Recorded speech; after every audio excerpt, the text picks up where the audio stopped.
नमस्कार, दैनिक shift time में आप सभी का बहुत बहुत स्वागत है। साइबर फ्रॉड से सतर्क रहिए, सावधान रहिए। कभी आपको किसी विभाग से फ़ोन आएगा कि आपका फलां बिल बाकी है, आपने भरना, आप इस जो लिंक है इसे क्लिक कीजिए, या केवाईसी के नाम से, या क्रेडिट कार्ड के नाम से, या बैंक के माध्यम से साइबर फ्रॉड करने वाले सक्रिय हैं।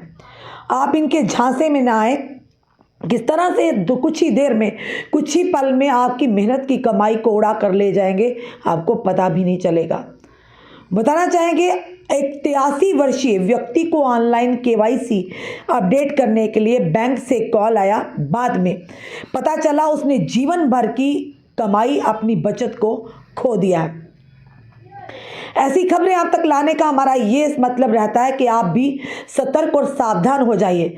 कोई भी अपनी पर्सनल यानी कि अपना पर्सनल जो भी आपकी इंफॉर्मेशन है किसी के साथ शेयर ना कीजिए। अगर कोई आपको फ़ोन करके बोलता कि OTP बताइए तो मत बताइए। ये चीज़ें जो जानना बड़ा ही ज़रूरी है। बताना चाहेंगे, पीड़ित केवाईसी को ऑनलाइन अपडेट करने के निर्देश का पालन करने में असमर्थ था और उसने फ़ोन अपने 11 वर्षीय पोते को दे दिया।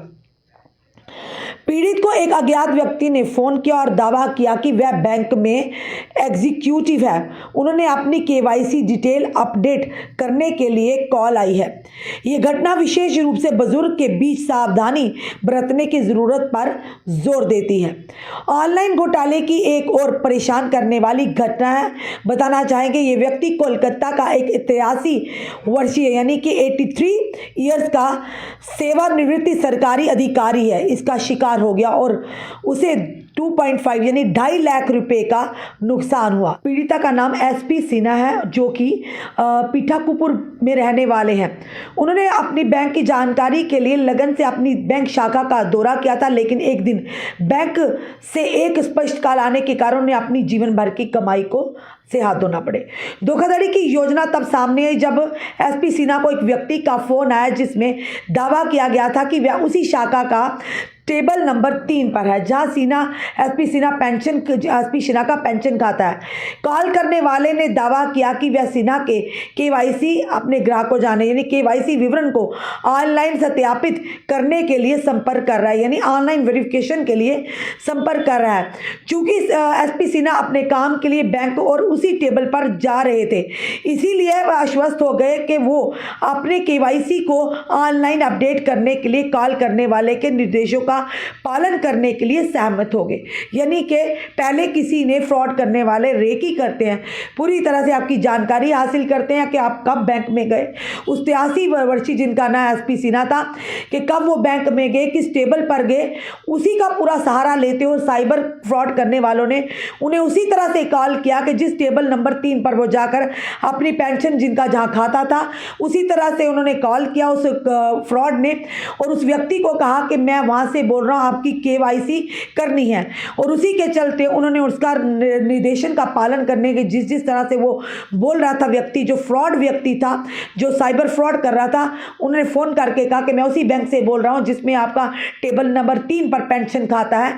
तो वो व्यक्ति जो कि सहमत हो गया और उसी के चलते उन्होंने जिस तरह से कहा उस तरह से जो कि डिटेल्स उन्हें साझा कर दी। और तब क्या था, उस व्यक्ति को 2.5 लाख रुपए का यानी अपनी जमा पूंजी जो थी उन्हें खोनी पड़ी थी। और इसीलिए ये जानकारी हम आपके समक्ष लाते हैं ताकि आप लोग भी समझदारी से काम करें। अगर कोई भी आपको बोलता है मैं बैंक से बोल रहा हूं, या आपको ये बोलता है कि मैं टेलीकम्युनिकेशन कंपनी से बोल रहा हूं, आपका सिम बंद होने वाला, आप रिचार्ज कराइए, आपको एक लिंक आया, आप लिंक पर क्लिक कीजिए, या यूँ कहते हैं कि कहीं ना कहीं आपको जो OTP है वो शेयर कीजिए। पर अपनी जनता से हम ज़रूर निवेदन करते हैं कि ऐसी कोई भी चीज़ करने से पहले उसका सत्यापन यानी कि वेरिफिकेशन ज़रूर कर लीजिए कि जिस व्यक्ति का आपको कॉल आया क्या वाकई वो बैंक से आ रहा है या टेलीकम्युनिकेशन के किसी एग्जीक्यूटिव से आ रहा है जिसे जो आपसे जानकारी मांग रहे हैं। क्योंकि आज के दौर में सतर्क और सावधान रहना बड़ा ही जरूरी है, अन्यथा आप भी इस 83 वर्ष के व्यक्ति की तरह, इस सीनियर सिटीजन की तरह, जिस तरह से उसने अपने कुछ ही पल में अपने मेहनत की कमाई 2.5 लाख रुपए यानी कि हाथ धोने पड़े, इसी तरह से आपके साथ भी ये धोखाधड़ी हो सकती है। बार बार हम आपको सतर्क करते हैं, सावधान करते हैं। कोई व्यक्ति ऐसे भी हैं फ्रॉड करने वाले, वो हमारी आर्मी का नाम लेकर हम तक पहुंचेंगे। या किसी ने अगर कोई यानी होम डिलीवरी फूड पॉइंट खोला, उसे ये कहेंगे कि हम आपसे टिफ़िन सर्विस खोली होगी, हम टिफ़िन लेने आए हैं, हम आर्मी से बोले इतने टिफ़िन पैक कर दीजिए, और वो व्यक्ति कर भी देता, और बाद में जब पैसे की लेन देन की बात आती है वो कहते हैं हमारे खाते में इतने पैसे करिए, हम दोबारा आपको डबल करके आपके टिफ़िन के पैसे देंगे। पर ऐसा बिल्कुल भी नहीं है, इनके झांसे में मत आइए, क्योंकि हर कोई आज के दौर में इनका पीड़ित है। हर तीसरा इंसान जो है इसका साइबर फ्रॉड का शिकार हो रहा है। तो आप लोगों से ज़रूर निवेदन करेंगे, कोई भी अगर टेक्स्ट मैसेज के माध्यम से आपको कोई भी अगर लिंक आता है, उसे बिना पढ़े बिना वेरीफाई करे उसे ओके ना कीजिए, उसे क्लिक ना कीजिए। अगर आपसे कोई मैसेज आता कि OTP शेयर किया, अगर कॉल आता कि आप OTP शेयर कीजिए, मत कीजिए। अगर आपसे कोई आपकी पर्सनल इंफॉर्मेशन या डिटेल मांगता है आधार कार्ड के रिलेटेड या आपके ड्राइविंग लाइसेंस के रिलेटेड या अन्य जो भी आइडेंटिफिकेशन आपके पास है, आइडेंटिटी कार्ड है, उसके रिलेटेड, तो प्लीज़ साझा मत कीजिए, क्योंकि आए दिन इस तरह के साइबर फ्रॉड से हम आपको वाकिफ कराते रहते हैं, ताकि आप लोग भी सतर्क हो जाएं, सावधान हो जाए, ताकि आपको औरों की तरह आपको भी कहीं आपकी मेहनत की कमाई से आपको हाथ ना धोना पड़े। आपका क्या कहना है इस वीडियो को देखकर? अपने कमेंट, अपने सुझाव हमें ज़रूर दीजिए। इस वीडियो को जितना हो सके शेयर कीजिए। जुड़े रहिए ऐसी हमारे साथ अगले अपडेट के लिए। जय हिंद, जय भारत।